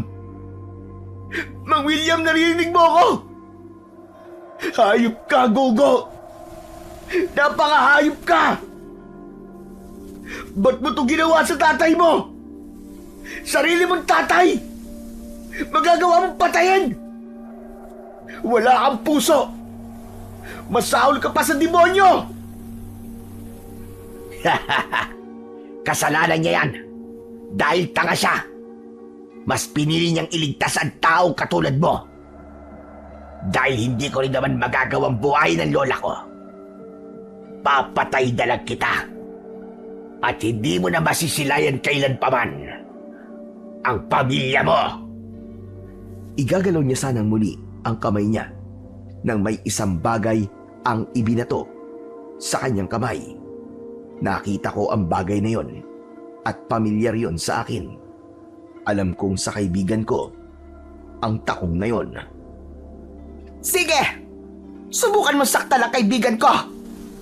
At kahit wala kang buhok na aswang ka, ay sasabunutan pa rin kita! Walang yakang bakla ka! Nagpakita ka rin sa wakas! Kayo na rin ang kusang lumapit sa kamatayan nyo! No! Hahanap pa ako ng apam, ano? Kaya hindi ako dito mamamatay! Ikaw ang papatayin namin! Napaka-piligero mong bakla ka! Eh wala namang magkakagusto sa'yo! Dahil napakapangit mo! Baklang bakulaw! Ang sabi? Nagsasalita ang ganyan? Eh sino bang mas pangit sa atin dalawa? Eh ikaw nga tong mukhang bakulaw na bayawak na hilaw? Iniinsulto mo ba ako? Nauna ka! Kaya gumanti lang ako! Che! Tsura nito! At dahil sa inis, inutusan niya ang mga kasama niyang mga abwak at inatake ang kaibigan ko. Ngunit dahil hindi siya basta-basta ay lumaban siya. Hinubad niya ang isa niyang takong at yun ang ginamit na panghampas sa mga aswang. Tumayo na din ako para tumulong habang hawak ang pilak na kutsilyo. Sabay naming kinalaban ang mga abwak. Ginamit din namin na pangsaksak ang mga tinidor na dala ng kaibigan ko. Hindi nagtagal, nasugatan niya ako gamit ang kanyang matatalas na kuko at namilipit naman ako sa labis na sakit. Pupuruhan niya sana ako, ngunit hinampas ng kaibigan ko ang takong nahawak niya sa likuran ng aswang. Napapitlag ito sa sakit. Napalayo ng konti sa amin. Ayos ka lang ba, friend? Oh, ayos lang ako. Maraming salamat, friend ha. Binalikan mo ako. Hindi naman kita kayang iwan dito, no? Kaya hinagilap talaga kita sa buong isla. Alam kong dala lang ng galit ang mga sinabi mo kanina. Kaya okay lang yon, kalimutan na natin. Hindi naman masama ang loob ko eh. Pero mamaya na tayo mag-moment. Nauubos na sa pawis yung makeup ko. Kaya let's go! Tapusin na natin ang aswang na yan! Habang hawak ko ang dibdib ko, ay kinuha niya ang patalim na dala ko. Siya ang nakipaglaban sa aswang na si Gugo. Nakita kong nahirapan din siya. Pero dahil mautak ang kaibigan ko, ay sinakyan niya ito sa likod at ginamit ang pilak na kutsilyo para gilitan ito sa leeg. Hinawakan ng aswang ang leeg niyang may lumalabas na itim na likido. Nag-anyong bata ito ulit. Tumingin pa ito sa kinaroroonan ko bago siya tuluyang tumumba. Sa wakas tapos na. Wala na siya. Patay na ang batang abwak. Makakauwi na tayo. Makakauwi na tayo. Tama ka, friend. Ligtas tayo. Makakauwi tayo ng buhay. Pwede bang ilibing muna natin ang katawan ni Mang William, friend? At hanapin si Kabantog. Friend, okay ako sa paglibing kay Mang William. Pero kay Kabantog, hindi na natin siya maililibing. Dahil nakita ko siya kanina. Sunog na ang katawan niya. Niyakap ko ang kaibigan ko, Sir Blair. Dahil kahit nasabihan ko ito ng masasamang salita, ay hindi pa rin niya ako iniwan. Matapos naman naming ilibing ang katawan ni Mang William, dumiretso na kami sa bangkang sinabi niyang nakatago sa may dulo ng isla. Umalis kami sa lugar na yon at hindi na namin pinag-usapan pa ang mga nangyaring kababalagan sa amin doon. At sa kasalukuyan ay ikinasal na kami ng asawa kong si Amara at may 3 na po kaming mga anak, habang si Violet naman ay malapit lang sa amin kasama ang boyfriend niyang British.